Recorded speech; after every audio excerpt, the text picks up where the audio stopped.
Aujourd'hui, le troisième dimanche de l'Avent. Donc nous sommes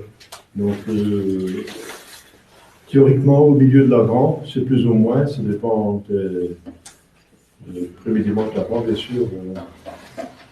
Donc de quel jour tombe le dimanche. Donc il y a encore un dimanche de l'Avent. Après, ça va être la vigile de Noël, le mardi après, et la nativité. Donc la couleur est violet ou rose.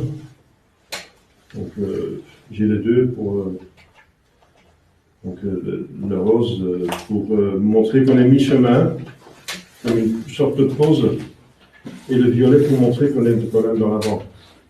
Genre de pénitence, de prière, d'application à la vie spirituelle, en vue de conversion.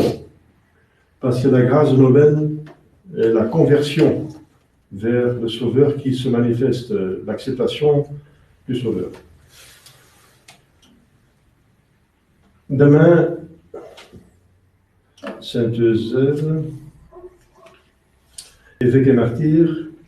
Mardi de la féerie. Les féeries sont à partir de maintenant en deuxième classe. Je veux dire, c'est plus difficile de les éloigner. Le temps de l'Avent a priorité sur le reste, autant que c'est possible, puisque le temporal, c'est la liturgie centrée sur notre Seigneur directement. Le sanctoral, c'est sur les saints.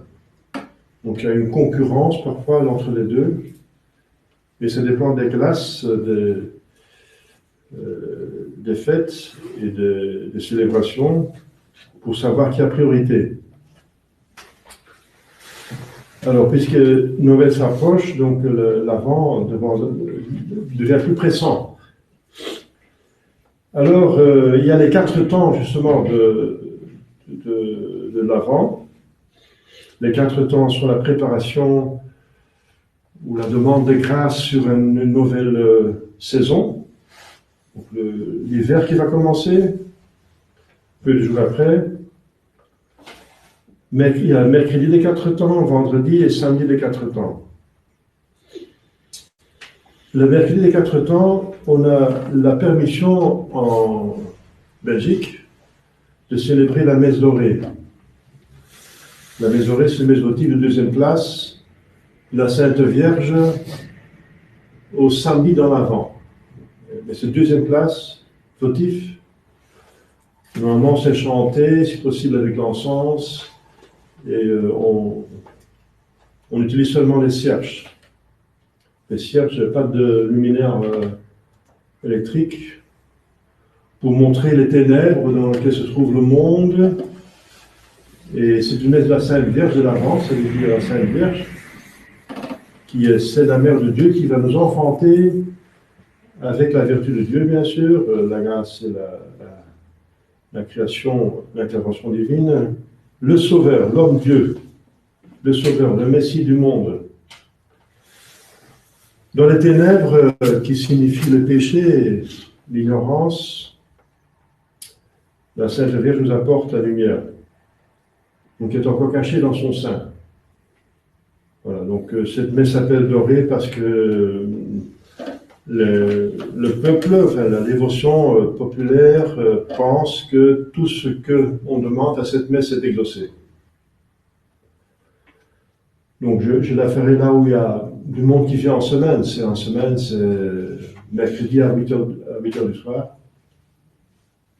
Il y a des personnes qui vont venir à Alos, donc s'il n'y a personne qui vient par ici, c'est vrai que c'est difficile. En tout cas, je ferai une messe ici ou là. Je pense qu'il y a plus de personnes à Alost qui vont venir que des personnes par ici. Mais parlez-moi-en après la messe, si vous voulez. En tout cas, donc, vous pouvez suivre par Internet ce qui est valable pour des messes de dévotion. Pas de messes d'obligation, bien sûr. La messe de dévotion de dimanche demande, exige, ce péché mortel, une présence physique. Donc je vous félicite, ceux qui sont ici. C'est bien. C'est deux commandements. Le troisième commandement de Dieu et le premier de l'Église qui demande l'assistance à la messe. Je suis un prêtre valide où il n'y a pas de risque de schisme et d'hérésie. C'est déjà d'une très rare, actuellement. Mais c'est vrai que l'obligation tient seulement pour 1 heure de route de transport, et encore si les gens ont la possibilité de payer le transport, bien sûr. L'Église, c'est à peu près ça, n'est-ce pas? Que si on habite plus loin qu'1 heure de route, on n'est pas absolument obligé de venir sous péché mortel tous les dimanches, mais on vient autant que possible. Voilà, donc je vais diffuser cette messe, bien sûr, comme toutes les messes, le mercredi, la messe dorée. En Allemagne, on peut faire ça 2 fois par semaine dans tout l'Avent. Et en Pologne, en Lituanie, si on va plus loin dans l'Est, on peut le faire tous les jours de l'Avent, cette messe. Cette messe est faite. J'étais là, donc j'ai vécu ça. Les gens viennent le matin, même les enfants, avec des lanternes, avec des cierges. On chante les chants à Sainte-Vierge, il y a de l'encens, il y a de l'orgue, c'est une très belle dévotion, n'est-ce pas, avec la Sainte Vierge, attendre la venue du Seigneur. Jeudi de la féerie, vendredi des 4 temps. Les 4 temps ne sont pas d'obligation sous le règlement de Pie XII, qui est un vrai pape qui a réglé l'affaire. C'est pour ça que c'est important de savoir qu'est-ce qui est vrai pape. Justement, pour savoir la réglementation sous péché mortel encore, c'est pas n'importe quoi. Du jeûne de l'abstinence, du jeûne eucharistique, du droit canon en vigueur et du missel à utiliser et d'acceptation d'un pape. Parce que si on refuse un vrai pape, on est schismatique. C'est une définition de schisme.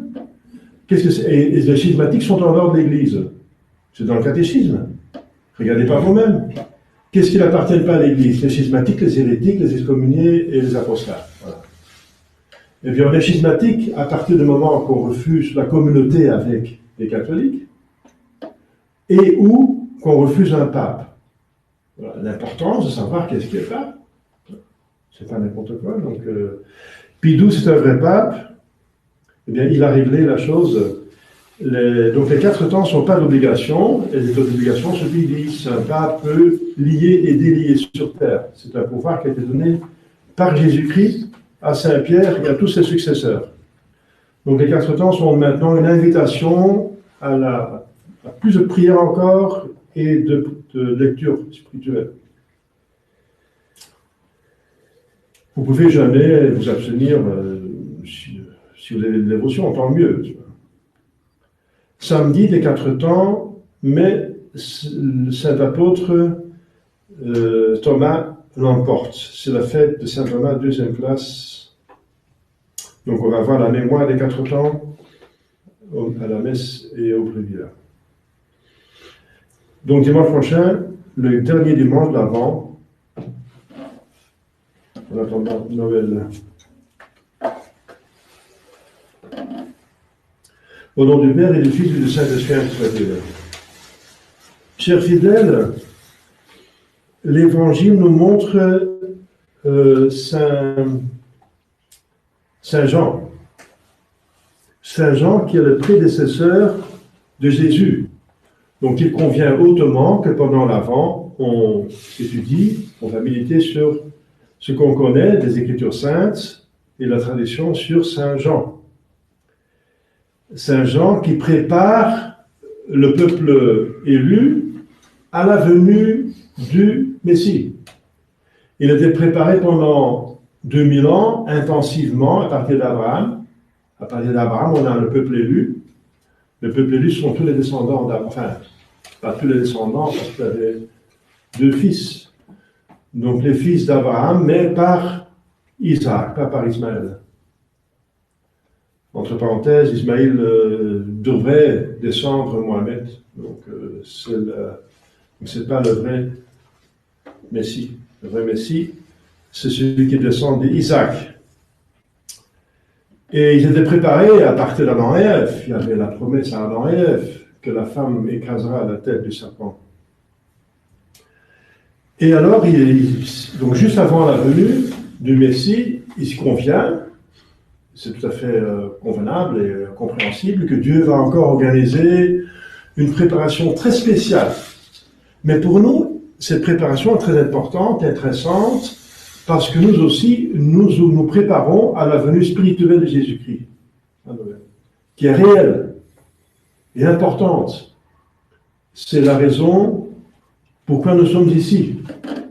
Nous sommes sur terre, dans cet état de vie, corps et âme, sur l'influence du péché originel, vu toutes les circonstances, mais pour mériter notre salut éternel. Par Jésus-Christ, il n'y en a pas d'autre. Donc Jésus-Christ ne vient pas physiquement parmi nous, mais spirituellement, sacramentellement, donc réellement. Dieu est esprit, pour commencer. Dieu est la réalité la plus importante. Donc l'esprit est la réalité la plus importante, finalement. Notre âme est plus importante que le corps. Le corps est mortel, l'âme est immortelle. Donc l'esprit, le monde des esprits, est beaucoup plus important et beaucoup plus solide que la matière. La matière est sujette de dégradation, de changement, glissement, d'usure, etc. Donc Jésus doit venir dans notre vie spirituellement, comme il est venu la première fois à notre baptême. Mais notre baptême, nous étions petits enfants au niveau surnaturel, donc il faut croître, il faut se développer, il faut atteindre la plénitude du Christ, comme dit saint Paul. Donc il doit croître, donc il va venir plus. Et c'est ça la vie, c'est ça pourquoi nous sommes sur terre. Pas pour autre chose, pour mériter l'éternité, pour faire en sorte qu'on est bien installé dans l'éternité. On peut s'installer sur terre, mais c'est passager. Hein. Ça dure une vie humaine. Et combien ça dure une vie humaine? L'éternité, c'est infiniment plus long. Donc on est pour ça. Donc c'est intéressant pour nous aussi donc, de recevoir le mieux possible et le plus possible Jésus-Christ, spirituellement, réellement. Donc sa grâce. Finalement. Donc, bien sûr, Jésus-Christ, ça veut dire sa grâce, ses vertus.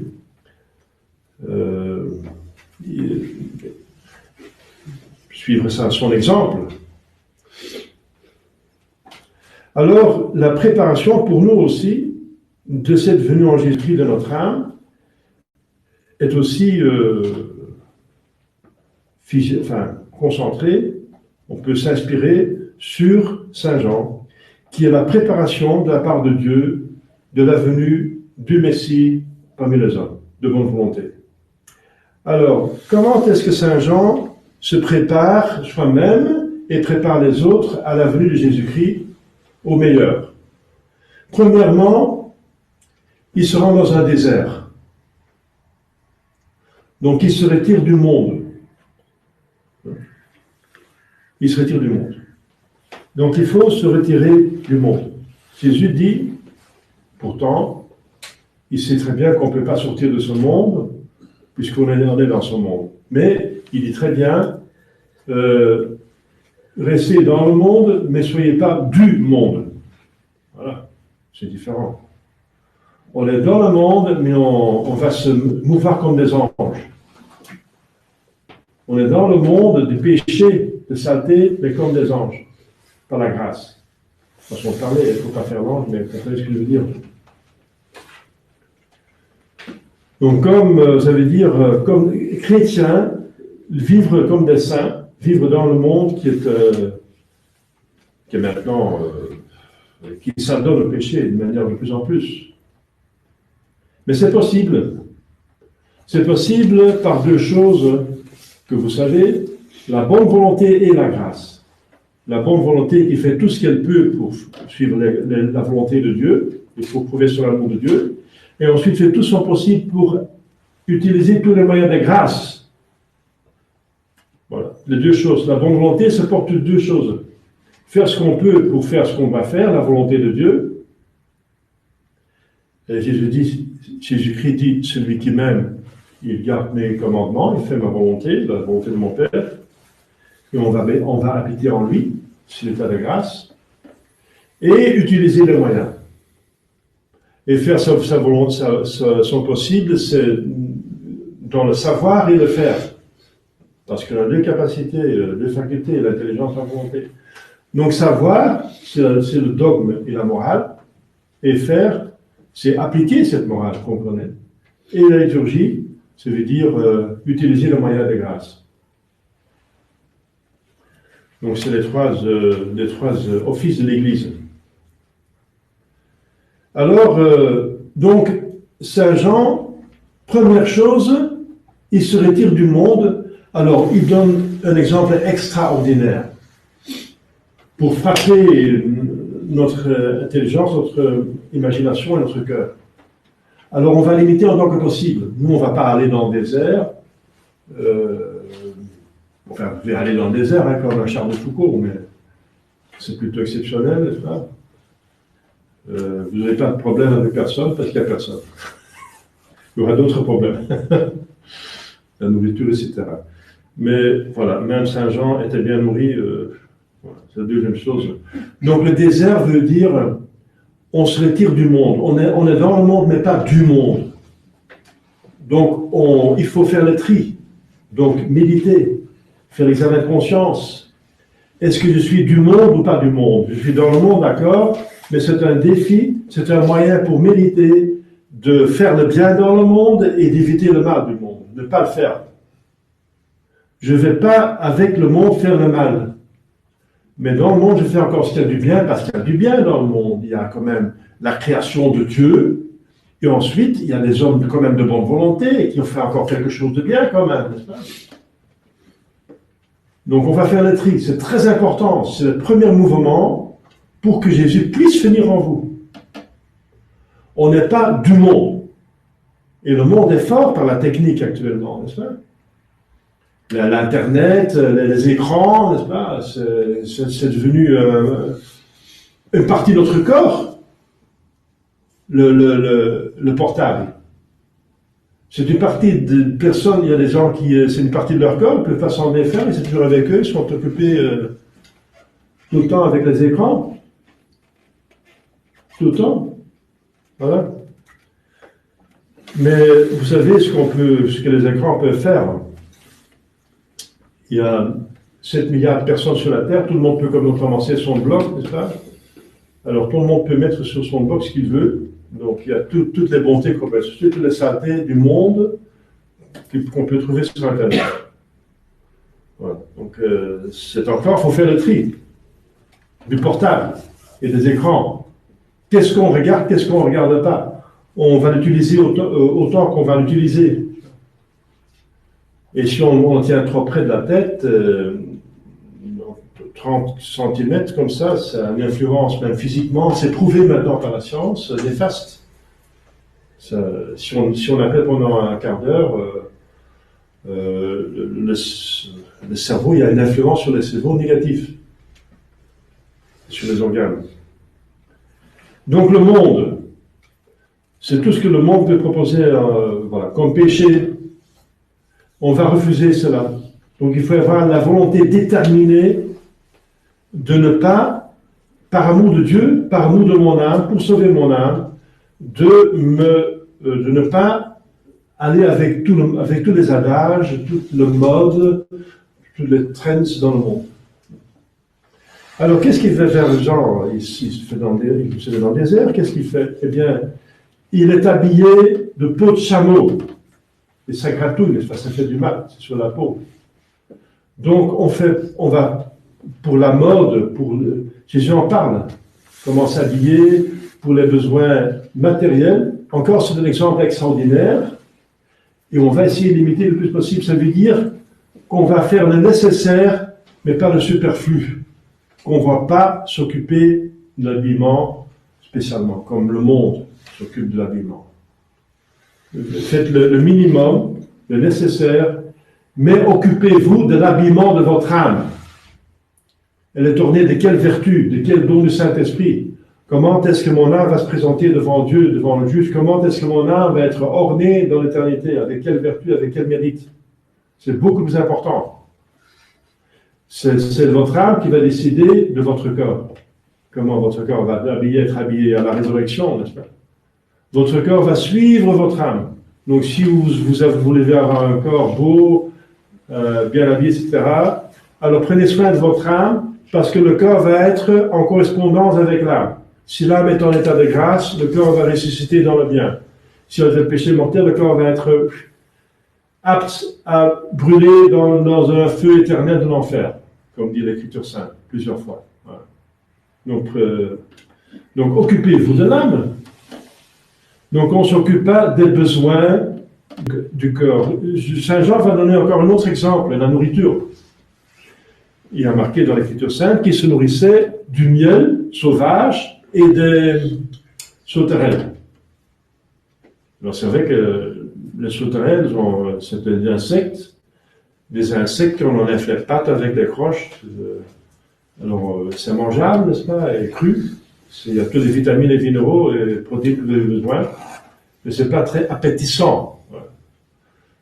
C'est encore un exemple extraordinaire que Saint Jean était bien nourri, n'est-ce pas, avec des vitamines et minéraux. Il avait tout ce qu'il faut pour être en bonne santé, mais c'est pas très appétissant.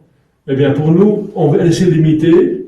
On va pas s'occuper de la nourriture pour plaire au palais. Au papy, le corps,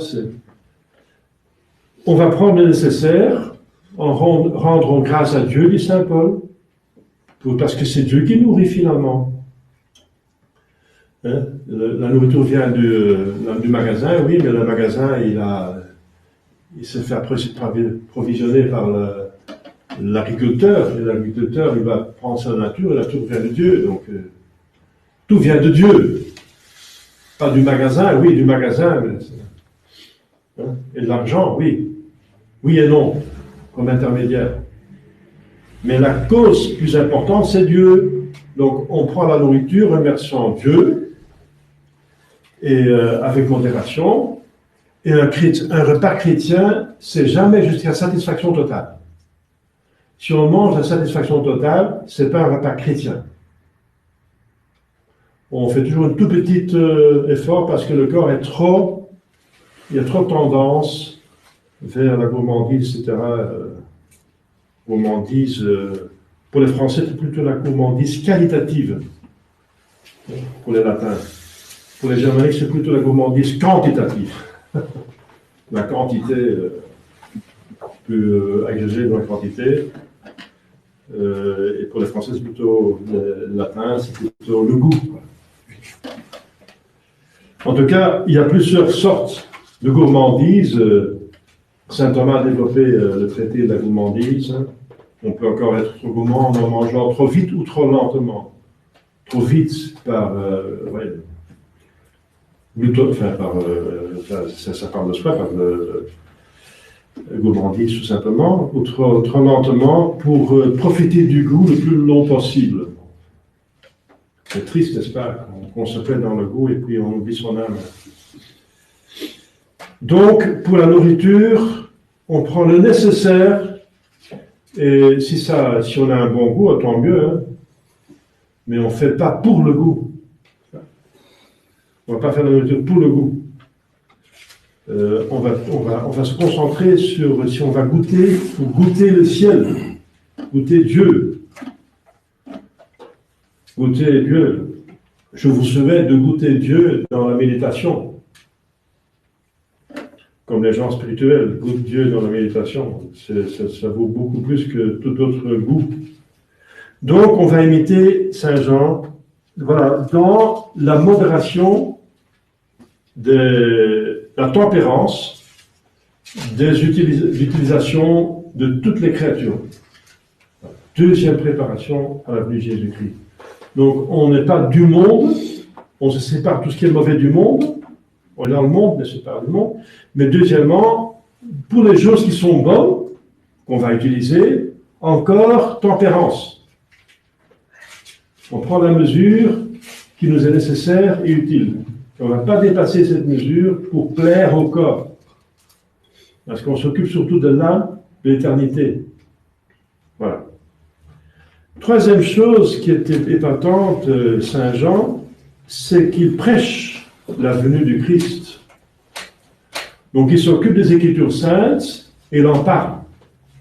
Non pour nous, donc c'est encore quelque chose d'excellent, mais pour nous, c'est qu'on va étudier notre religion. Il y a pas mal de gens qui doivent encore quelques personnes qui vont faire encore le baptême, d'autres qui ne sont pas confirmés. Eh bien, sa priorité sur tout le reste, que vous occupez d'études du catéchisme et le préparer le plus vite possible à la confirmation et au baptême. C'est normal. On s'occupe de la connaissance de l'Écriture sainte et on essaie le plus possible d'en parler à d'autres personnes de bonne volonté. Saint Jean s'adressait au peuple de bonne volonté et il y avait pas mal de gens qui venaient. Les personnes qui étaient réticentes, c'était les pharisiens. Pourquoi? Parce que déjà dès le début, il avait réprimandé leurs vices et leurs péchés, parce qu'ils se donnaient comme maîtres et docteurs en Israël. Ils avaient de grands péchés. Ils disaient, nœud de vipère, la hache est au pied de l'arbre, tout arbre qui ne porte pas de fruits sera coupé. C'est un langage dur, mais puisque c'est un saint qui parle, et Jésus dit que c'est le plus grand saint dans ce testament, il n'a pas exagéré. Mais vous comprenez, c'est un autre langage que Vatican II. Vatican II ne parle pas comme ça, Vatican II ne parle pas comme Saint Jean le Baptiste. Parce que Vatican II ne nous prépare pas à la venue du Christ, mais nous prépare à l'apostasie, l'abandon du Christ. Vous voyez la différence? Plaire aux hommes, un langage très doux et très gentil, mais qui plaît à l'homme et qui sépare de Dieu finalement. Le langage de celui qui vous convertit vers Jésus, c'est le langage viril de Saint Jean, le langage viril d'Élie. Élie, c'est un prophète qui parlait en temps d'apostasie. Et Jésus va encore dire que Saint Jean est Élie, parce qu'il va dire qu'il n'est pas Élie. On l'a vu dans le texte de l'Évangile, je ne suis pas Élie. Ça veut dire, je ne suis pas Élie en personne, mais Jésus-Christ va dire qu'il est Élie en esprit. Il a l'esprit d'Élie. Ça veut dire un homme de prière qui était sur le Carmel, qui a fondé le premier ordre religieux. Les fils des prophètes Élie, c'était les premiers Carmel. Le premier ordre religieux, prière, et méditer la loi du Seigneur jour et nuit, méditation. Et ensuite, l'amour de la vérité excessif, enfin, c'est jamais excessif, et parler pas avoir peur de parler aux autorités.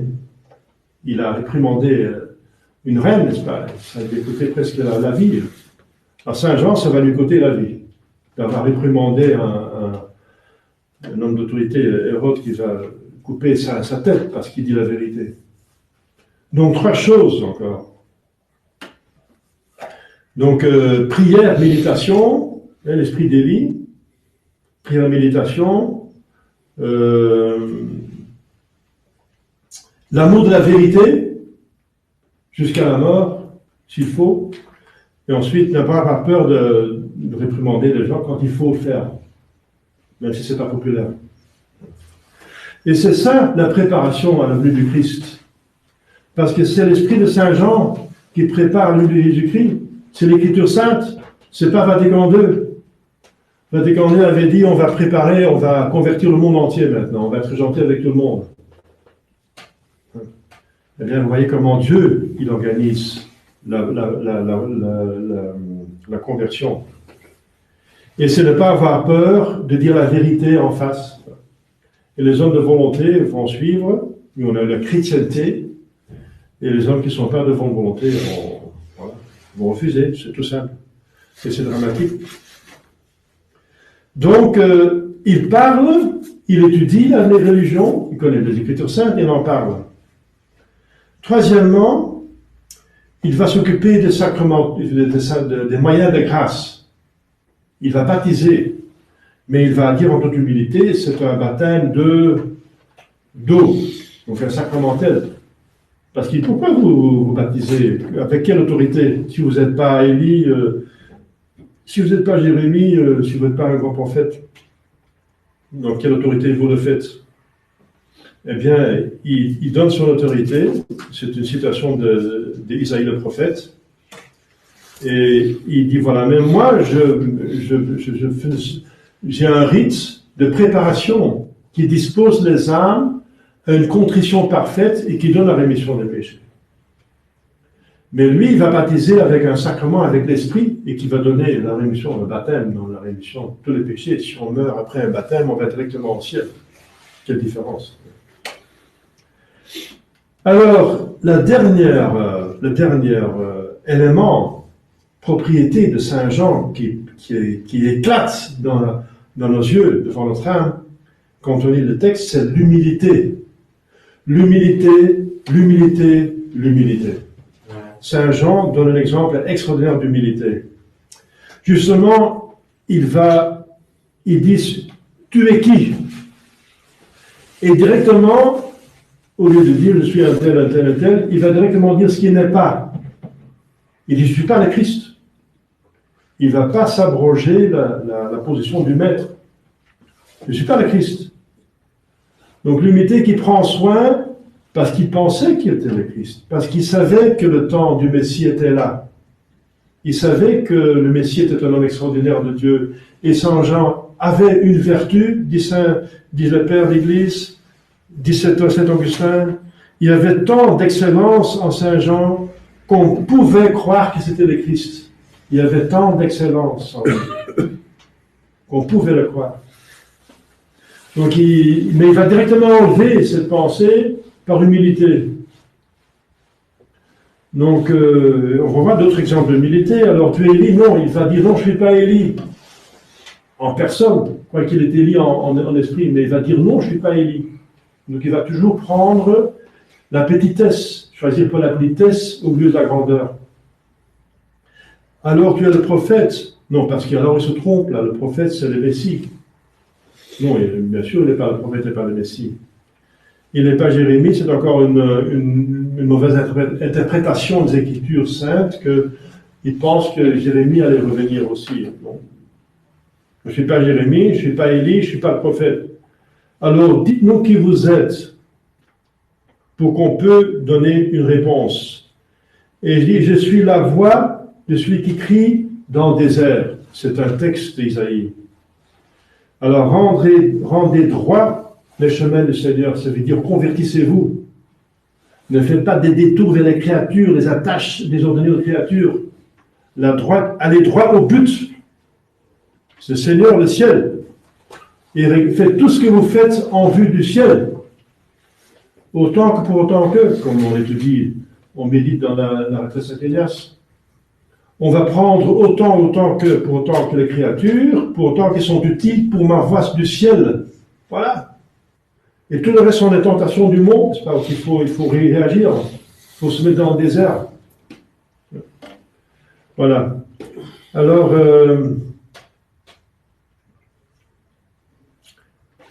je suis la voix, donc, d'un criant dans le désert. Il crie, il parle fortement. Dans le désert, ça veut dire là où il n'y a pas le monde. Parce qu'il va amener les gens dans le désert. Il est dans le désert, il vient l'écouter dans le désert. Il les invite de venir dans le désert. Voilà. C'est une invitation à la retraite. Se retraiter du monde. Venir à la retraite pour écouter un prédicateur. C'est comme ça encore qu'on se prépare à la venue de Jésus-Christ de notre âme. Vous voyez plein d'exemples d'inspiration.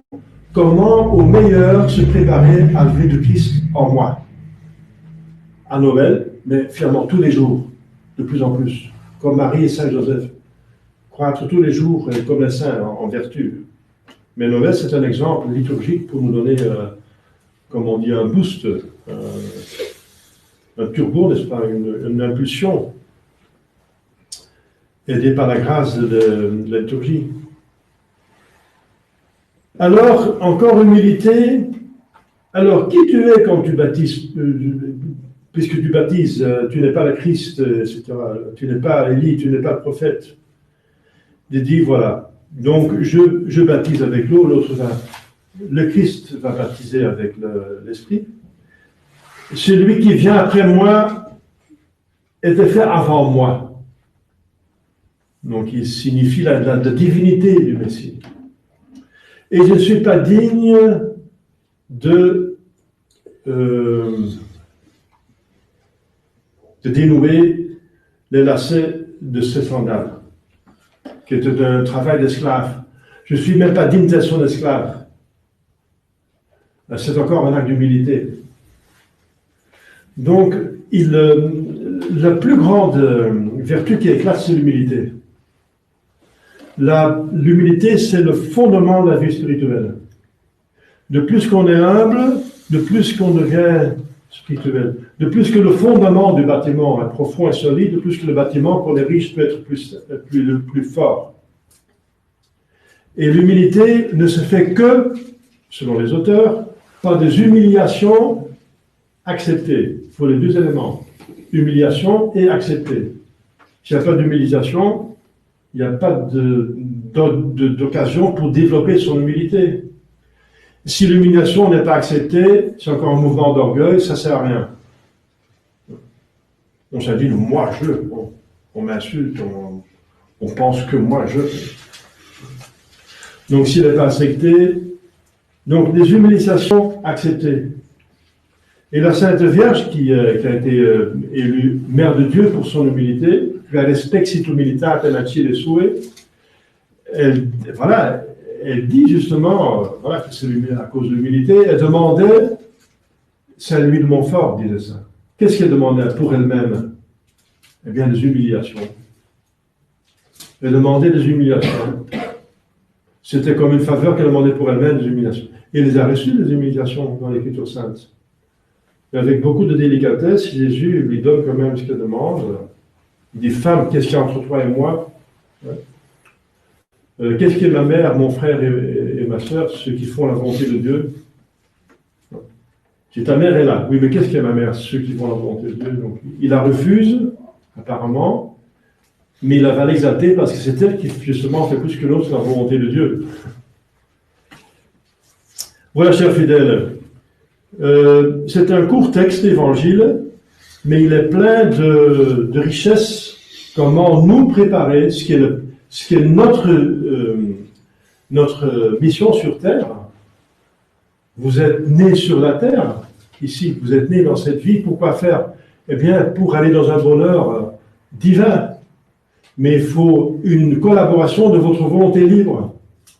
Parce que l'amour demande une volonté libre, une réponse.